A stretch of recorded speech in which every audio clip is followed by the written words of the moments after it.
What is between the ones and zeros? It's a space where data meets leadership, where culture and analytics collide, where traditional ideas of performance, leadership, and decision-making are challenged. The podcast isn't just about theory. It's about real leadership, real data, and real impact. Moving beyond the fluff, merging analytics and the human side of leadership. This is Between the Ones and Zeros. Hey, welcome back to Between the Ones and the Zeros, where leadership meets technology, and we hang out in that wonderfully complicated space in between. I'm your host, Anthony Piccolo, founder of Performance Scoring, chief accountability nerd, and firm believer that great leadership isn't just about data points, it's about what you do with them. I'm here to help leaders stop guessing, start tracking, and maybe even have some fun while they figure it all out. And I'm Dr. ChiChi, leadership coach, author, proud mother of two, and co-host on this leadership adventure. I'm here to bring the heart to the hardware, the humanity to metrics, and make sure we are always grounding our truth in something real. So today is a real treat, not just because she's brilliant at what she does, but because she spent her entire career weaving connections that actually mean something. We're joined by Stephanie Austin, a leader who's moved seamlessly through so many different businesses, nonprofits, business development, consulting, healthcare, always focused on lifting others as she climbs. From her current work to empowering global connections, Stephanie has been the glue, the guide, and the growth catalyst in just about every organization she's touched. So if you've ever wondered how to build partnerships that last or how to lead both with heart and strategy, buckle up. This one's for you. You know, I just met Stephanie, but I've come to really admire her in the short time that I've met her. And not just because of her smarts, but the authenticity and the grace that she brings to every conversation, even the smallest conversation that you're having. She's the kind of a leader who reminds us that relationships drive results. And I can't wait for you to meet this wonderful lady. So Stephanie, introduce yourself. Hi, thank you both for that wonderful introduction. I feel humble of all the great things you said regarding me. Thank you so much.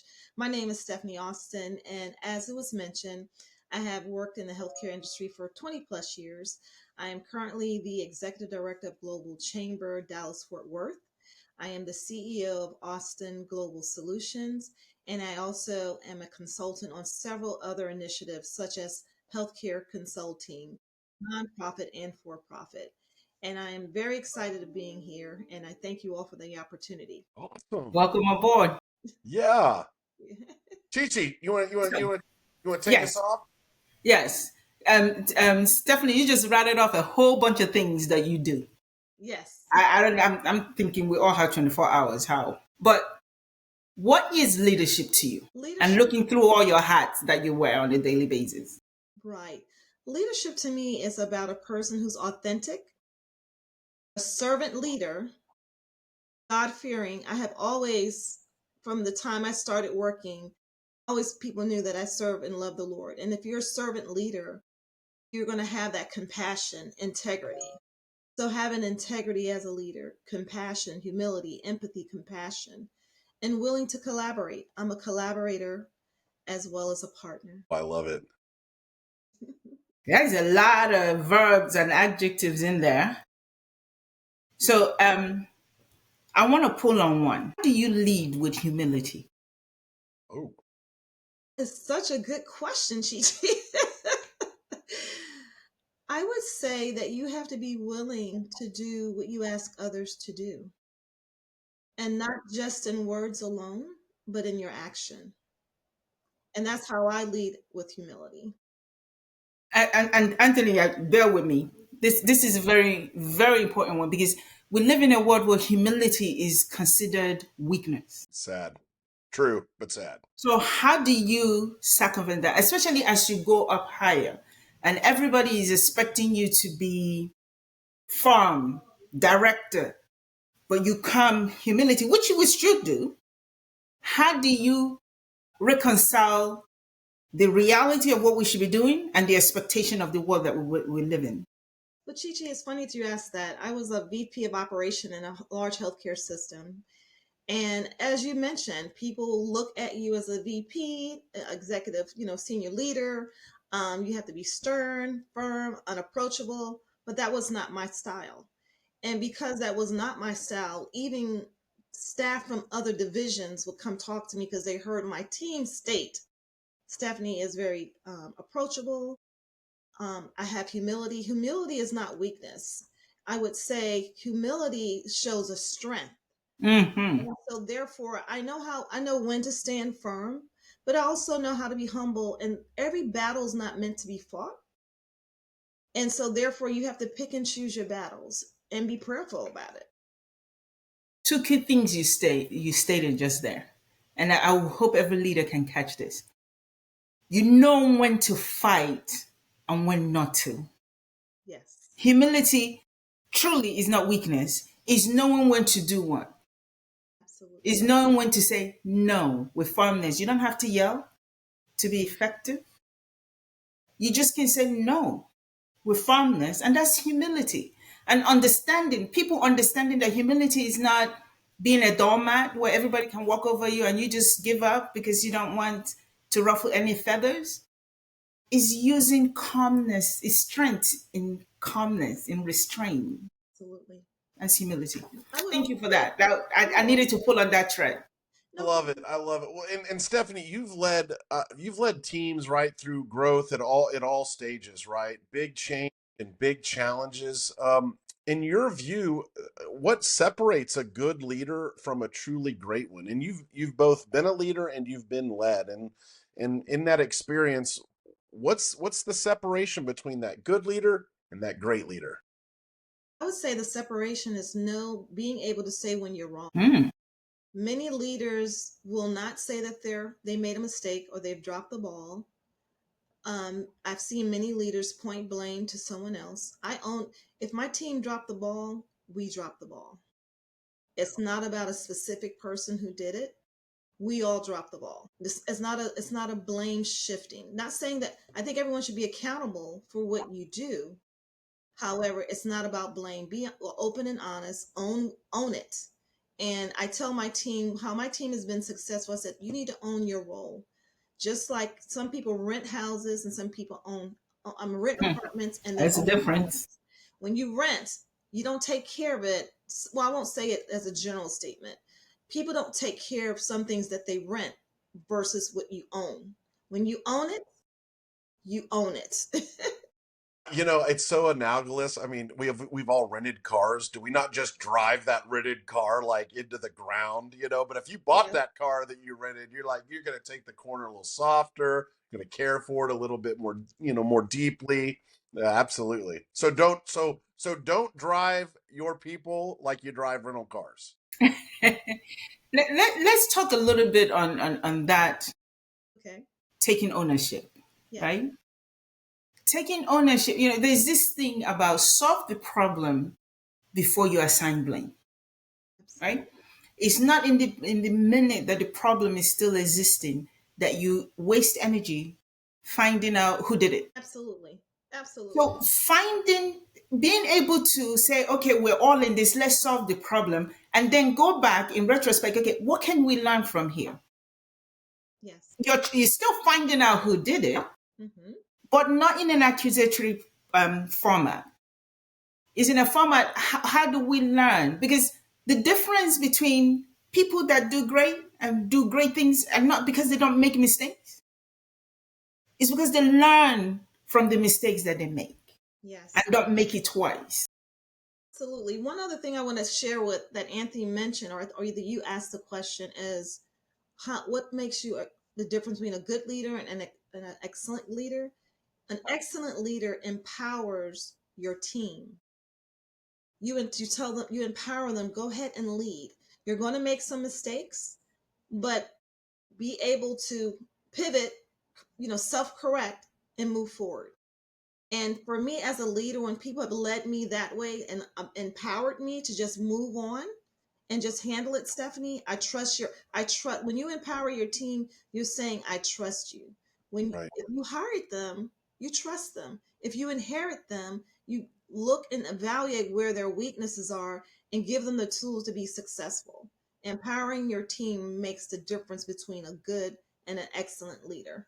One of the things that, that's such an important point, Stephanie, and it's well taken. One of the things, I've in my leadership roles that I've been in, even going back 20 years, one of the lessons that I learned is try to teach people to assume the role.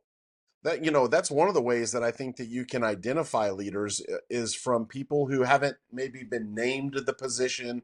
They're not, it's not necessarily on the roadmap for now, but they assume the role of leader, and it works itself out. Obviously, being the CEO of Performance Scoring, we've got multiple private labels that run our platform in all types of industries, and accountability is a core function of what we promote and how we try to help leaders manage their people. One of the things about accountability is if that we're all accountable, it creates a even playing field, and it gets past the finger pointing. And I think you said something a minute ago, Stephanie, that I think is really powerful. Which is a leader should be able to acknowledge when they're wrong. And if you can create a level playing field with your employees, so you're not just holding people accountable, you're asking your team, the people you manage, to also invert that and help hold you accountable. And that creates a codependent and an interconnected relationship that really helps organizations and teams thrive. Absolutely. The other side of it, because when we say empowerment, it seems like this nebulous word that what is it? But when you empower somebody, you're essentially giving them room to make mistake, right? Absolutely. Yes. You're giving them room to find their footing. I'm asking you to do this thing. That doesn't mean do it the way ChiChi will do it, or the way Stephanie will do it, or the way Anthony will do it. Here is the outcome we're expecting. How would you do it? I'm trusting that you have skills that you brought, and I'm giving you room to make mistake, not one that would destabilize things, but to find your footing, right? So that's you can't do that. And I struggle with this with my children. We My all daughter wants to cook. I can do it. Yes. You're gonna create more problem for me, so I'll do it. But we don't know when we take these things into the workplace and we start treating our employees like our children that don't know how to do things. We forget that the reason why you hired them is because they have the very skills that you were looking for. So empowerment is giving them room to do the things that they have the skills to do and room to adjust to your level. Yes. There was a time you learned too. Well, I think this is a great pivot point, ChiChi, that you're making too. I mean, we're talking about also future leaders, right? And Steph mentored so many people. I've seen her exercise her role as executive director in Global Chamber. I've seen the time and the effort that she puts into the people that have come into her sphere of influence. Stephanie, you've mentioned future leaders at every stop of your career. What's one piece of advice you find yourself giving over and over again, the thing you wish someone had told you earlier in your career? I would say, there's several. I'm just trying to pick which one would have. I guess don't be afraid to make mistakes. Someone told me that right out the gates, right? And then also collaboration. You need to collab. You have to building relationships are important. And I that's probably the very first one because typically when you're starting out as a new leader, you're just trying to prove that you can do your job. And you're just and if you're task oriented like I am and was, I'm not as much now. I have a balance. You're trying to make sure that you meet those metrics. I was like I'm going to exceed those metrics regardless, and I'm plowing through, and I get what I need, and I keep moving. And you got to pause long enough to say, "Hey, Anthony, how are you doing? How's your family?" And genuinely mean that, right? Right. Hey, you going on a vacation? Oh, I've been there before. Oh, I haven't been there before. Really pausing long enough to build those relationships and collaboration, because then as you build those relationships, people will want to help you along the way.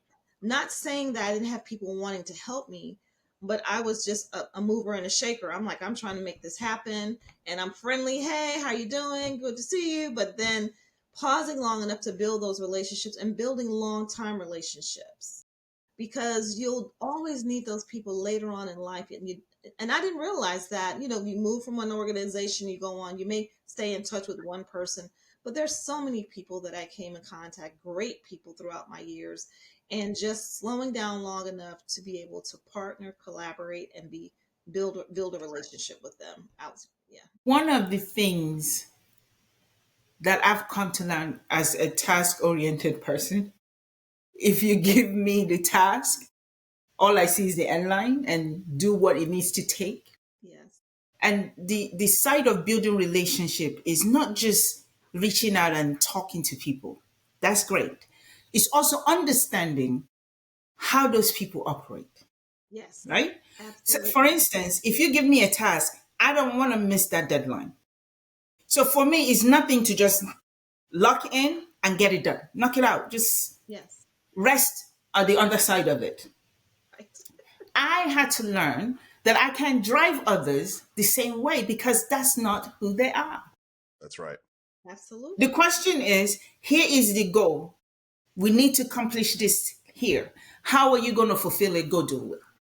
Yes. That is the best form of relationship building because you're keen in that person, and it's mutual, right?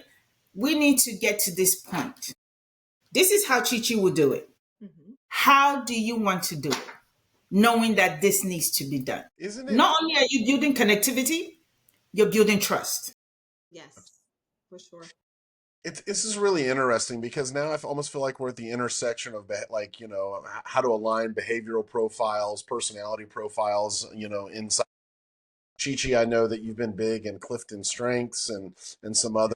And in my work, we're touching working G. I mean, we're touching so many of them. Predictive Index, so many of these behavioral tools, and I think actually what we're speaking to also is almost a shameless plug for all of these additional tools that we could be using to help identify. I mean, as you guys talk about your task orientation, one of my challenges, I'm a visionary in my role, which is great in some ways because I can think about big things, I can connect big parts of things together, but it really starts to come undone at the 97% mark, right? Because that's not what I'm great at. So it's really Detail.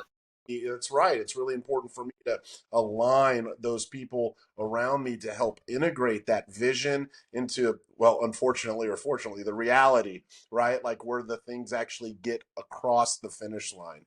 And so, as we're talking about these behavioral and these kind of our uh, base personality characteristics, I think it's also really important to like be able to leverage some of those tools. So because instead of having to learn those lessons without, I can just speak to this in my career before I started leveraging these tools. I mean, even some free ones. I mean, like the ocean assessment. It might be old, it might be outmoded, outdated, but this is one of those things that having something is better than having nothing, because if you have nothing, then all what you're going to do is you're going to spin your wheels, you're going to waste your time trying to understand what drives this person or motivates them, what are their, you're basically doing a life SWOT analysis on them instead of getting all Yeah. of that information quickly and in real time, so you can help align those people. That's one of the things that I've learned in my career is that it's you could have all the money in the world, you could have whatever the resource is, time, money, experience, but if you don't align the individuals, the right people to the right seat that have the right motivations or right character, personality, behavioral drivers, then none of that resource loading actually matters, because at the end of the day, it's still people focused, right? You still need to align people based on what their desire is and what they're good at doing, and keeping them away from those things that it would take time to figure out isn't the best place for them. I Anthony, want to it's go back to funny what that you you said said. earlier. Go Oh, ahead, sorry. Stephanie. Anthony, it's funny that you say that. Definitely, the tools are important. I remember probably my when I had my my largest direct reports, one of the largest direct reports back in Georgia. I had 14 direct reports. And having 14 direct reports, it's just like children. Everyone has their own different personalities, correct? And Sure. so I felt I was a great leader. My team, the majority of my team, 13 out of 14 loved me. How did you accomplish that? And I promoted the one who was the 14th person. I promoted her from within the organization to that position. She was already on my team. And I just couldn't I'm like, why? My team would say, hey, you need to talk to this person. She's struggling or she has some issues with you. And I don't take things personal. If my team is not successful, I'm not successful. So I try to figure out what's going on. Why is she? Because I've seen her soar in other roles, right? And she felt that she wanted more direction from me. I'm like, I hired you as a manager. I can't give you the roadmap. You should be able to figure this out, because I promoted you within. And then our organization ended up doing the text. I think it was the tools you mentioned, Myers-Briggs.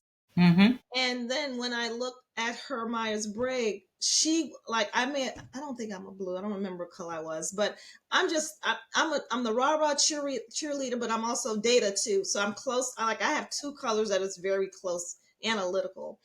And she needed more information. And I wasn't giving her enough.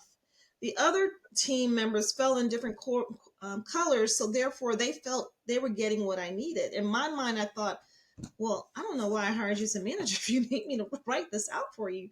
But it wasn't because she was a poor manager. It was because I was not a good leader in giving her what she needed based on the Myers-Briggs and the tools. And once I did that, it was golden. And so You know, you need different tools when you're leading people. Absolutely. I was going to say it earlier, Anthony, it is not a plug, shameless plug. Not. Right. The different assessment tools, it's not that it's telling you who you are. You know who you are. You feel it. You know your preferences. What it's giving you is language to communicate to others what you need from them and how you will work best with them. Yes. Right? And once you crack that code, Stephanie, with this manager, what happens? Right? She soared. And then also she also saw what my color code was. And so it's a two-way street. It's not just one way. It's a two-way street. And so And most organizations that do that as an organization, you see them putting it on the queue. It's in my office, Predictive Index. You walk in, you scan Exactly. the QR code. It says, I'm a captain. This is how you're going to conversate with me. That's why, right? Because it removes the noise, the interference. Most of the things, what we are fighting is the interference that our communication is creating in the minds of ourselves and others. So having these things visible and understood minimizes that interference, which increases productivity and communication. But is that what you do? Have that test for others? I'm just asking. Yes, I do. You provide that service? I do strengths. I do this. Nice. And ChiChi helped me with my strengths, my understanding my strengths profile. But I'm going to shameless plug. Obviously I'm the CEO of Performance Scoring, but this is where accountability tools and the intersection between the tools that help businesses perform and operate and keep their people accountable and those behavioral analytic tools really converge and create, and I hate the word synergy, but it really is synergistic in the outcomes, because now you're taking the tools to understand where we were, where we're at, and where we're going, and then the context of that, and then it's connected to the actual person, and now you can see how those personality drivers or those behavioral drivers are actually the part of the equation for whatever those outcomes have been or what they are today. So it's really important, I think, to talk about these tools in a connected way, because it's when you connect all of these different tools where you start to really see the power of not just each individual tool, but specifically the power of how they all connect to really drive positive change and outcome. It also helps you understand you and why you do what you do. For instance, when I first did strengths, and I found out that strategic was my number two. And somebody was debriefing me like, strengths have six to eight themes that are strategic, and I have five of them in my top 10. Oh my God. So, so my coach was telling me at the time that when you're doing something, you need to slow your brain down, because in your brain, you've gone back and forth five ways it won't work and got to the solution. Others haven't done that. Yeah. So you need to learn to bring others along with you. Yes, yes. So in one of my episodes, I told you I doodle. That helps me slow my brain down and let other people, or else it would just, I'll start looking agitated. So it also helps you understand yourself and develop coping mechanism. She's got her doodle pen So right you're here. not giving the wrong information out. True. Stephanie, when Yes. you're leading in those high stakes environments, right? Whether that's in your healthcare, the federal projects, or some of the cross functional teams, like we've kind of talked about this a little bit. How do you keep yourself grounded and focused? Like especially when the pressure's on, right? Like how are you holding steady in all of this? Well, I would Leader. say it's challenging. It has been challenging. I have incorporated some tools that I wish I had when I had first started working. As ChiChi says, my mind, like I'm strategic. I'm a strategic planner. Like my friend teased me about that. And that's because that's some of my strength. And I'm constantly, I can hurry up, let's have a strategic meeting, let's do the SWOT analysis. I've done all that in my mind. This is where we need to be. We need to put some things in the parking lot. We're going off scope. I'm project management oriented. So I'm like going 100 places. Some tools that's helped me, and this is a shameless plug of performance scoring. It has truly, truly, I mean, you didn't ask me to say this, and I say this every time. I It has know. helped in such a significant way because I'm taking notes. I'm a note taker as well because I got to make sure. But when I'm taking notes, then I feel like I'm missing something. So I'm trying to listen and take notes. So sometimes I'm not capturing everything. With performance scoring, it's capturing the essential items in addition to the who's responsible for the task and the deadlines, and that helps out so much. And if you depend on me to do the minutes and the task and the to-dos and the list, you may not get it. You may get it in a day or two. And sometimes if I'm staying up all night, which that's not what you want. You got to step back to rejuvenate for the next day. And so with performance scoring, you get it the same day. I mean, like within minutes of the meeting. I love these plugs. Okay, we gotta have No, hold on. more. We Before we gotta have even talk more of about the these guests plugs, on. Yeah, we gotta have more of these guests on, ChiChi, because this is great. the, the other part of that is in that moment, having a tool like performance scoring, Yes. knowing that it's capturing note and categorizing it for you, you can explain what you mean Yeah, exactly. in that meeting Yeah. and share it out. So everybody knows not only what you're talking about, they have the context behind it, Yes. documented, and somebody else coming down the line, you can just say, here, review this, it will give you insight, and then come and ask me questions. Yes. And it just doubles productivity. Absolutely. Well, and back to the whole question about like how you keep yourself grounded and focused, right? Like, it's really easy to be, or not easy is the wrong word. It makes sense to be grounded in reality, grounded in an objective historical narrative, because so much of business, right? Like we see business a lot. A lot of us see business the same way that we see life. We see it through our two eyes and our 2 feet, wherever they are, and it's hard for us to get outside of that. One of the things that we've really focused on at performance scoring is trying to help people create an objective historical narrative, right? It's not just based on your purview, it's contextual, it's contextualized against other people's positions. So that way when that conversation, those topics come around in whether that's in a topic of discussion in a particular meeting or a series of meetings, the context is brought full. So that way, instead of having to bring people along to the idea of, well, this is why and this is how, and and let me sell you on why what you're going to do is important. Now they've got a historic They've got that objectively, that historicity is fully objective. And I think that helps people get grounded and also bring focus. The same in, and not to continue on the performance scoring, I promise this is my last plug, but the agentic AI, when we're having these conversations and I say, we're having a conversation about a project and we're saying, these are the to-dos, these are the tasks that we need to do to complete this project. And we start reeling them out and reeling out who, ideating who would be better for this task or that task, when this task or that task should be due. There's nobody that has to take notes about whose task or what. Not only does it recap it, but it actually it actually does something. It now hears all of that and then creates the task. It sends the person a task, or a text, an email, or in-app notification, puts it on their task list. And not only does it put it on their task list, all automated, it tells them how important it is relative to everything else they're doing.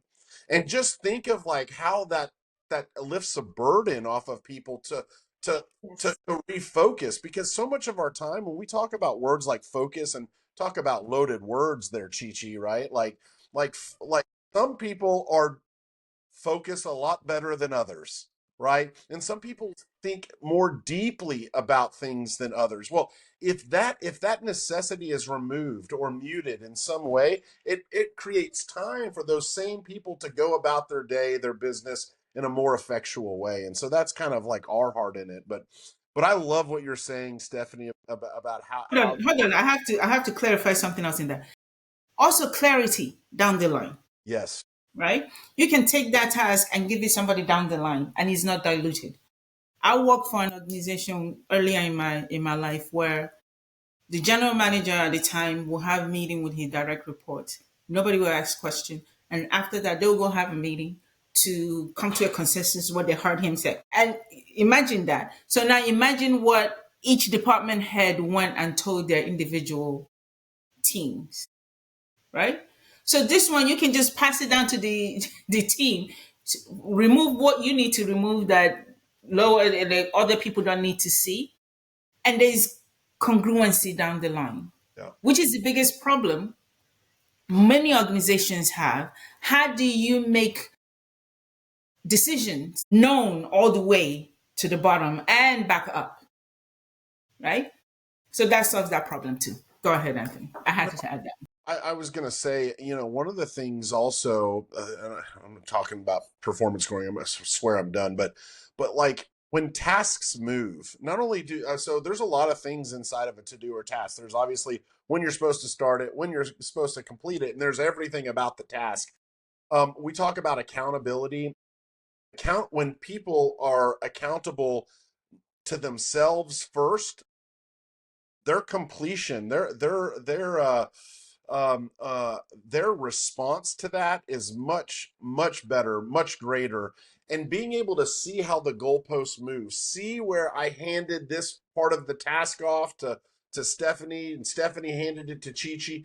That also creates connection and interdependency and interconnectedness far beyond even the conversation of like, hey, ChiChi, can you pick up where Stephanie left off? Because now that conversation can be more specific in nature and not so much of, hey, let me try to sell you or like bring you along, manipulate the thought, right? Because it is that objective. All right, well, I'm done, I promise. Let's pull on the thread of accountability. Yes. Stephanie, as the executive director of the chamber, you don't have authority as in power of reward and things over people. How do you get others to be accountable in that space when your leadership is more of an influential leadership and not a power? I would say the way accountability in that space of global chamber and also other is that you have to get people, as Anthony mentioned, you got to get the right people on your team.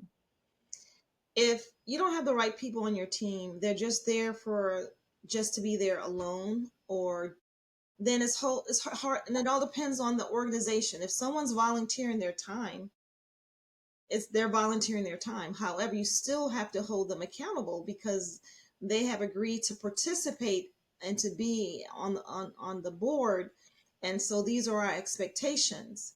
And so how I hold them accountable is by ensuring we having meetings, being open to have conversations and discussions of things that they would like to see improve or what's going well. Just being able to engage in communication is key in holding people accountable. And it's a two-way street, you know. I'm holding them accountable and they're holding me accountable as a leader. So here's another shameless plug. I have a program that I'm developing called the New Bread Leadership Compass. And the idea behind it is helping you to know yourself. What are your idiosyncrasies? What are your core values? What are your non negotiables? And it doesn't have to be a leader. Why are all of these important? Because holding somebody else accountable, you have to hold yourself accountable first. You Amen. have to know who you are, what takes you off, and be able to communicate, especially when you have no power of reward over these people in a volunteering situation. It's connecting human to human, right? Connecting on that shared goal because there is a reason. Why did you volunteer? There has to be a reason. So, how do we connect to that? Because accountability is best when it's mutual accountability, not when there's one person over here being police and holding everybody accountable. Is when you have the freedom, the liberty to hold each other accountable, whether even in a power situation. When you, Anthony, you mentioned this earlier, when you give your team liberty to hold you accountable. But they can only do that when they know who you are. When you have communicated, this is your philosophy, this is how I work, this is what I promise you, this is what I expect from you, and we're going to hold each other accountable. If I move outside of these, you have the right to call me on it, like I'm going to call you on it. There are so many stats, and I can reel some of these off because, again, just in my business, when we talk about mutual accountability, but here's a really good stat. Teams with high mutual accountability outperform low accountability teams by 76%. So, I mean, think about that. 76% employees who feel a sense of shared accountability, right? So that's what we're talking about. Shared accountability are 2.5 more times likely to be engaged.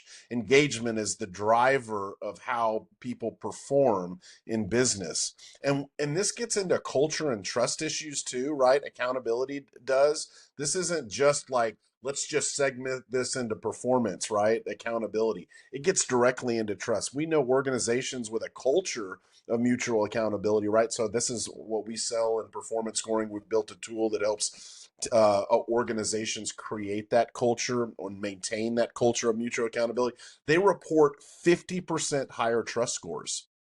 50%. And you can go, that's SHRM benchmarking data, by the way. That's just straight out of Society of Human Resources. One other And if real, you look at Lencioni's 5 behavior of a cohesive team, what is the base of that? Trust. absolutely. Accountability and results is on the tip. But you can't have that if there is not this mutual trust at the bottom.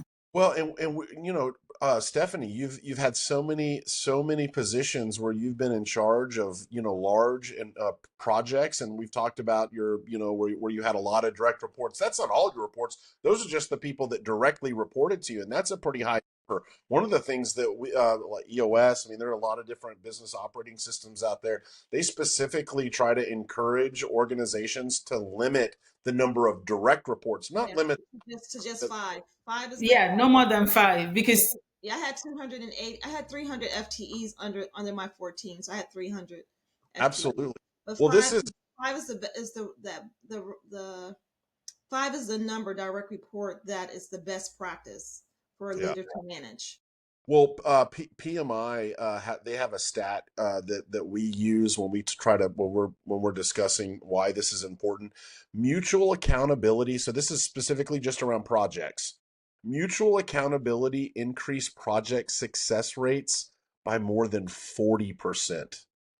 Think about that, more than 40%. Mhm.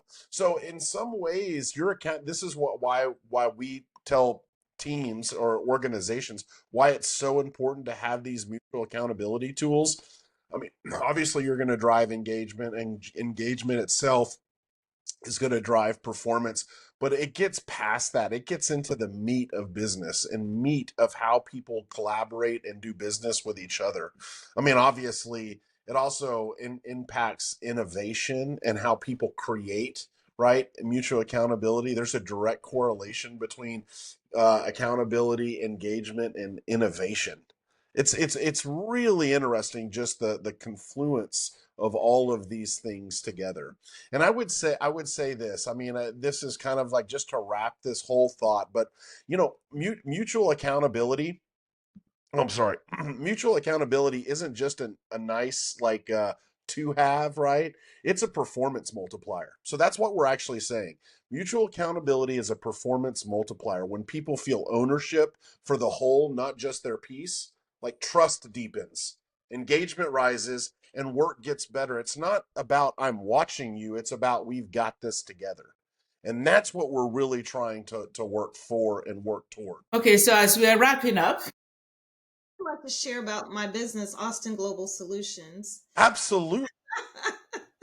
Yeah, You've so been shameless plugging us. So let's go. Tell us about global. Tell us about Austin Global Solutions. Ways you're impacting the market. How and maybe how you're leading out there, not just internally to your team, but externally to your clients and partners and vendors.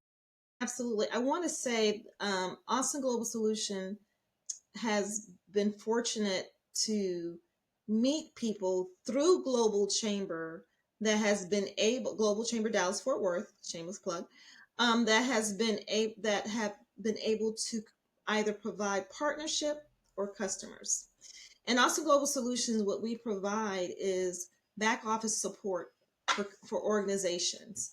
And it took me some time to kind of figure out who were my customers, because I starting out with entrepreneurs who are just starting out.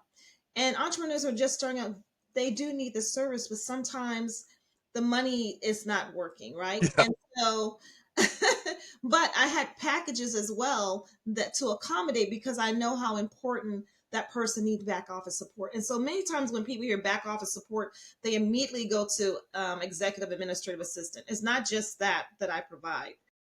I provide call center support. So even for large organizations who have a call center, and they might want to outsource a portion of it because they have such a high turnover, or they, just think of it. I had a call center at one point as a VP of operations, and we had several different departments. It would have been great probably to outsource a certain segment of that call center to another company, right? Because one, they're going to manage it, they're going to hold their team accountable, and that was really my problem child, that I really needed someone to kind of grab the bull by the horn. In addition to that, we also provide support in regards to when you go to websites and you want to, they ask for the chat and you think sometimes you get this AI chat. Well, Austin Global Solutions have a real person that's answering the chat. And we partner with the companies to find, one to kind of develop the template. What are your protocols? What are your guidelines? So that our team can answer appropriately in the chat 24/7 or either 8 hours, whatever the time frame an organization needs. We also provide executive administrative assistant support as well. We provide also project coordination. We provide consulting, project management. There's all sorts. We also provide, I tell people accounting, but it has to be a large size accounting need. Like some organizations may have lost their accounting department or a CFO, by partnering with another company where they handle all of the accounting. So, and then also when I talk with them about, again, performance scoring. Like I said, I'm able to partner with you. And now ChiChi, knowing your business, I tell them this is a service that I offer. So it's a full fledged of resources that Austin Global Solutions is able to provide. Love it. I've also worked with organizations locally within the United States, and also within Texas, and then across the United States, and also across the water. I have a team that's in Africa. So I have a team that's in Zimbabwe and have a team that's in the US. So it all depends on what the needs are for my clients, and Absolutely. then and go from there. very impressive. Thank you. So, God is good. I can tell you that. what was something? Yes, He is. What is one thing you would tell the younger you in preparation for you today that you wish somebody had told you? I would tell the younger me, go for it. You can achieve whatever you want to achieve. Even though people may have saw me as a person who was a leader who would just take off, I really was afraid. But I was, I wasn't too afraid that I wasn't going to accomplish or feel that it's okay. It's okay. You can do this. Trust in God. Look around for other people who can be influencers around you because you don't have to do this alone. That's right. All right. Well, Stephanie, I'd like to thank you so much for joining us today. Your insights on leadership, your resilience, how you've built teams that actually thrive, not just survive, is just incredible. I know I'll be reflecting on a lot of what you've shared. I know our listeners will be too. Uh, ChiChi, my partner in crime here. Oh, go ahead, Stephanie. Thing I would also tell other people, other leaders, Yes, and this please. is what my mother told me when I was young, and being started in leadership. And she said, Stephanie, remember, the way you go up the ladder is the way you will come down the ladder. And I really didn't understand it. And I asked her again. She said, the way you go up the ladder, you treat everyone the same the way you go up the ladder, meaning treat them well. Because as you go up the ladder, everyone always comes down the ladder. You always I have had that same. I had that same thing. It's a little slightly different. Be careful how you go up because you never know who you're going to see on your way down. right. And you're going to come down. It's not that I will never come down. You will come down. You cannot be the CEO for the rest of your life. That's You right. cannot be a VP for the rest of your life. You're going to Life happens, things shift, and so therefore this you're going to have to pass those people. And so I remember, like I mentioned to you earlier in our interview, I had people from other teams that will come to me that were not even in my division. I was a VP, and they had mentioned, we heard that you pray for people, two, that you have an open door policy, and that you treat everyone the same regardless of your title. And whenever I had a special need that I wasn't able to get from my team, or someone's in another team, they might be in the accounting department because accounting didn't report to me. And I'll say, hey, I need, you know what? We missed a deadline. Can you please, Stephanie, whatever you need? And it's Yeah. because of how you treat a person. That's important. Relationship is currency. Yes. Relationship is currency. I like Hey, that. I'm going to piggyback, and ChiChi, we're going to talk about this deeply in our future episodes. But one piece of advice that, because I think this just follows along really well with the ladder, is also the bridge. I always tell people, never light the bridge on fire when A you're, burning bridge. Yes. because you never know when you're going to need to Back. walk past. And people, look, the one thing that people are is, they're self-interested. They've got a different perspective. It's really hard for people to play an extra in someone else's movie. Everybody wants to be the best supporting actor or the lead. The And lead, not supporting actor. Everybody wants to be the lead. Yes. well, I think it's even harder to be just the extra, and that's something. Well, Stephanie, again, I just want to, for on behalf of ChiChi and myself, thank you so much for joining us today. Your leadership, resilience, and building teams that actually thrive and not just survive are incredible. I know we'll both of us, ChiChi and I both, will be reflecting on what you've shared, and I know that our listeners too as well. To all of you tuning in, if today's a conversation that gave you something to think about, or a mode, or made you see leadership in a new light, do us a favor, share this episode with a colleague, a friend, or even your team. Let's get more of these good conversations out into the world. Well, that's it for this episode, Between the Ones and the Zeros. Thanks for hanging out with us in that messy, meaningful space between data and decisions. And until next time, lead well, stay curious, and keep having fun while you're at it. And stay human. And stay human. Thanks. Thank you, guys.